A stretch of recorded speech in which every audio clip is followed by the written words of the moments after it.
പ്രിയപ്പെട്ട സുഹൃത്തുക്കളെ, ഒരു വല്ലാത്ത വിഷമത്തിലാണ് ഞാനൊരു വീഡിയോ ഇപ്പം ചെയ്യുന്നത്. അതായത് കഴിഞ്ഞ ദിവസമാണ് +1 +2ൻ്റെയൊക്കെ റിസൾട്ടൊക്കെ വന്നത്. ഓക്കെ, പ്രത്യേകിച്ച് +2. ഇന്നൊരു കുട്ടി, ഞാൻ അടക്കത്തോണ്ട് പോയിപ്പോൾ ഒരു കുട്ടി ആത്മഹത്യ ചെയ്തു, മാർക്ക് കുറഞ്ഞതിന്, അല്ലെങ്കിൽ ജയിക്കാനുള്ള മാർക്ക് കുറവായതിന്.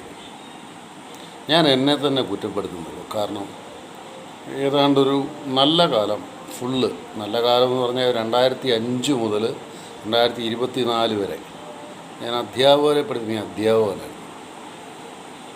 കുഞ്ഞുങ്ങളോടൊരു കാര്യം ഞാൻ ആദ്യം പറയാം. മക്കളെ, നിങ്ങൾ ഈ മാർക്കിലല്ല കാര്യം, ഒന്നുമില്ല. ലയണൽ മെസ്സിക്ക് ഇത്ര മാർക്കുണ്ട്, സച്ചിൻ എത്രയുണ്ട്? മക്കളെ, ഇതൊന്നുമല്ല കാര്യം. നിങ്ങൾ മാർക്ക് കുറവാണെന്ന് പറഞ്ഞു പോയി കയറെടുക്കുക, ആത്മഹത്യ ചെയ്യുക. നോ, അത് ഭയങ്കര മണ്ടത്തരമാണ്. ആരെല്ലാം പറയുന്നുണ്ട്. 24 ശ്രീകണ്ഠൻ നായർ സ്ഥിരമായിട്ട് പറയും, ഏഷ്യാനെറ്റിൽ ബിനു പറയും. അങ്ങനെ ഏത് ചാനലെടുത്താൽ, മനോരമയാണെങ്കിലും കേരള കൗമുദിയാണെങ്കിലും ജനശബ്ദമാണെങ്കിലും എല്ലാം ഇങ്ങനെ പറയുന്നുണ്ട്. നിങ്ങളെന്താ മനസ്സിലാക്കാത്തത്? നിങ്ങൾ ഒരു ദിവസം കൊണ്ട് തോറ്റുപോകേണ്ടവനല്ല, ഒരു ദിവസം കൊണ്ട് ജീവിതം അവസാനിപ്പിക്കേണ്ടവരല്ല. ഇവിടെ ബംഗാളികൾ വന്ന് ഒരു ദിവസം 1000 രൂപ വാങ്ങിച്ചുകൊണ്ട് പോകുന്നില്ലേ? നിങ്ങൾ കൂലിപ്പണിയണമെന്നല്ല ഞാൻ പറഞ്ഞേ.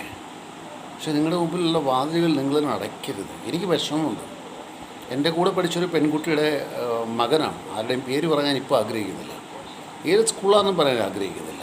പക്ഷേ എനിക്കൊരു സ്കൂളിനോടൊക്കെ ചില പരാതിയുണ്ടേ.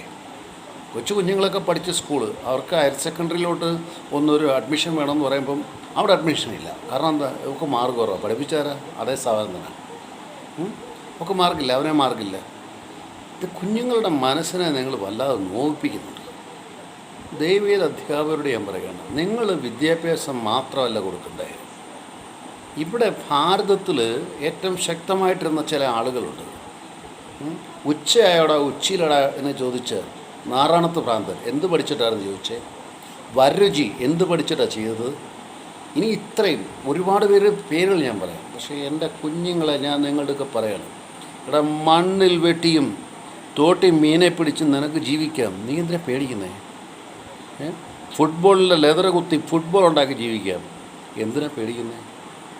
ദയവ് ചെയ്ത് എൻ്റെ ഒരു അപേക്ഷയാണ്, ഒരു കാരണവശാലും നിങ്ങൾ മാർക്ക് കുറഞ്ഞതിൻ്റെ പേരിൽ ആത്മഹത്യ ചെയ്യാനോ മരിക്കാനോ നശിക്കാനോ എന്ന് പോകും. എൻ്റെ പേര് ജോൺസൺ കരൂർ.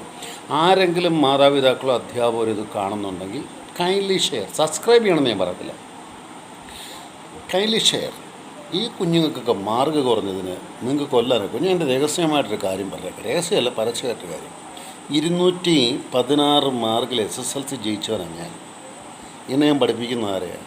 അധ്യാപകരെ പഠിപ്പിക്കുന്ന അധ്യാപകരെ. അതിന് മുകളിലാണ്. അപ്പം അത് നമ്മുടെ ഒന്നും മാർഗല്ല ഒരു കാര്യം. മാർഗം ഒരു കാര്യമല്ല. അപ്പം നിൻ്റെ കഴിഞ്ഞതിനെ തിരിച്ചറിയും. ഒരു കാരണവശാലും മക്കളെ കയറെടുക്കരുത്. ദയവ് ചെയ്ത് വേറെ വിഷമൊന്നും കഴിക്കരുത്. ഒക്കുമോക്കിന് വിളിക്ക് 9447309807. മാർക്ക് കുറഞ്ഞു പോയതുകൊണ്ട്, ദശാംശം കുറഞ്ഞു പോയി, എൻ്റെ സ്കൂളിൻ്റെ വെയിറ്റേജ് കുറഞ്ഞു, 100 ഇല്ല എന്ന് പറഞ്ഞ് കളിയാക്കാൻ വരുന്ന പ്രിൻസിപ്പൾമാരുണ്ടല്ലോ, അതിനെയൊക്കെ തല്ലിക്കൊല്ലണം. പിന്നെ മാതാപിതാക്കളോടും പറഞ്ഞേക്കാം, നിങ്ങളൊക്കെ നന്നായിട്ട് പഠിക്കുമായിരുന്നു, പിന്നെ ഈ മാതാപിതാക്കൾ അങ്ങ് പഠിച്ചങ്ങ് വലുതായാൽ പോരായിരുന്നു. എന്തിനാ കുഞ്ഞുങ്ങളെ കുറ്റപ്പെടുത്തുന്നത്? തൽക്കാലം ഞാൻ നിർത്തുന്നു. മക്കളെ, നിങ്ങളാരും പോകരുത്. ഒക്കവും ഇതാണ്ട് കോമ്പലൊരു വീടുണ്ട്, ഈ 4500 സ്ക്വയർ ഫീറ്റുള്ള വീടാണ്. ഇവിടെ വന്ന് കിടന്നുറങ്ങിക്കും. ഞാൻ പഠിപ്പിച്ചോളാം നിങ്ങളെയൊക്കെ.